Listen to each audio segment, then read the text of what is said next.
Hi friends, இது உங்கள் லியா vlogs. இன்றைக்கி நாம் கன்னியாகுமரி மாவட்டத்தில் தக்கலைக்கு அருகில் இருக்க அரண்மனைக்கு தான் போயிருக்கோம்.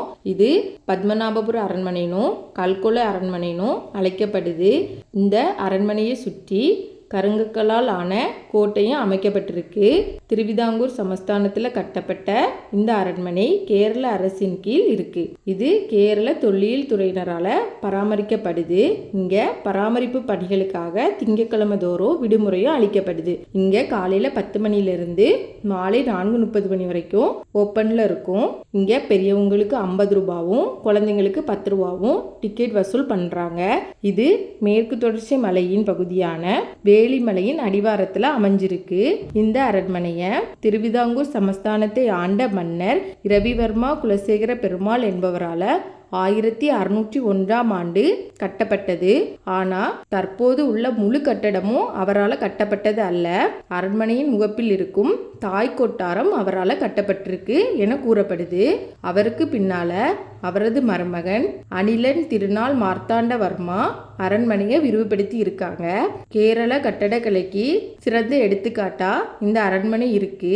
இது ரொம்பவே இயற்கை ஒளிய பயன்படுத்தும் வகையிலும் காற்றோட்டம் மிக்க வகையிலும் கட்டியிருக்காங்க. இங்க இருக்கிற சிம்மாசனம் சீன பாணியிலானது. இது அங்கிருந்து கொண்டு வரப்பட்டிருக்கலானோ அல்லது பரிசா வந்திருக்கலானோ நம்பப்படுது. இங்க இருக்கும் அன்னதான கூடத்துல 2000 பேர் அமர்ந்து உண்ணும் வகையில வடிவமைச்சிருக்காங்க.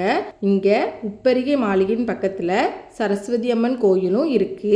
அரண்மனையின் நுழைவு கட்டிடமானது கேரளாவின் பாரம்பரிய முறைப்படி பூமுகம் என்று அழைக்கப்படுது. இந்த வாசல் மர வேலைப்பாடுகளுடன் இரட்டை கதவையும் கொண்டுள்ளது. இந்த கதவுகளில் 90 விதமான தாமரைகள் செதுக்கப்பட்டிருக்கின்றன. இந்த முகப்பு பகுதியில் கேரள பாணியிலான தொங்கு விளக்கும் அமைக்கப்பட்டிருக்கு. இந்த அரண்மனை முழுக்க முழுக்க மர வேலைப்பாடுகளோடு செய்யப்பட்ட மிகச்சிறந்த அரண்மனையாகும். இது நாகர்கோவிலிருந்து சுமார் 15 கிலோமீட்டர் தொலைவிலும், கன்னியாகுமரியிலிருந்து 40 கிலோமீட்டர் தொலைவிலும், தக்கலையிலிருந்து 2 கிலோமீட்டர் தொலைவிலும், திருவனந்தபுரத்திலிருந்து 52 கிலோமீட்டர் தொலைவிலும் அமைஞ்சிருக்கு. இங்க அரசு விடுமுறை நாட்கள்லையும் விடுமுறை அளிக்கப்படுது. இந்த அரண்மனையில முக்கிய பகுதிகள் பூமுகம், அதாவது நுழைவு மண்டபம், மந்திர சாலை, அவை மண்டபம், மணிமேடை, மணிக்கூண்டு, நாடக சாலை, கதகளி நடனம் ஆடும் இடம், ஊத்துப்புறம், உணவு கூடம், தாய் கொட்டாரம், உப்பரிகை மாளிகை, அடுக்கு மாளிகை, கண்ணாடி தளம், நவராத்திரி மண்டபம், இந்திர விலாசம் மற்றும் சந்திர விலாசம் போன்ற பல பகுதிகளை இது கொண்டிருக்கு. இங்க உள்ள அமைக்கப்பட்டிருந்த அனைத்து மர வேலைப்பாடுகளும் பார்க்கிறதுக்கு ரொம்பவே அற்புதமா இருந்துச்சு. எல்லாமே ரொம்ப நுணுக்கமான வேலைப்பாடுகளுடன் இருந்துச்சு. இங்க ஒரு அருட்காட்சியமும் அமைக்கப்பட்டிருக்கு. இதுல பாரம்பரிய பொருட்கள், கல்வெட்டுக்கள், செப்பு தகடுகள், கல் மற்றும் மரத்தால் ஆன சிற்பங்கள், நாணயங்கள் மற்றும் படைக்கலன்களும் காட்சிக்கு வைக்கப்பட்டிருக்கு. இந்த அரண்மனையை மார்த்தாண்டவர்மா திருமால் பத்மநாபருக்கு அர்ப்பணிச்சிருக்காரு. ஆசியாவின் மிகப்பெரிய மர அரண்மனையான இது 6.5 ஏக்கர் பரப்பளவில் முட்டை வெள்ளை, கருப்பட்டி, சுண்ணாம்பு சேர்ந்த பண்டைய கூட்டு பொருட்களால் கட்டப்பட்டிருக்கு.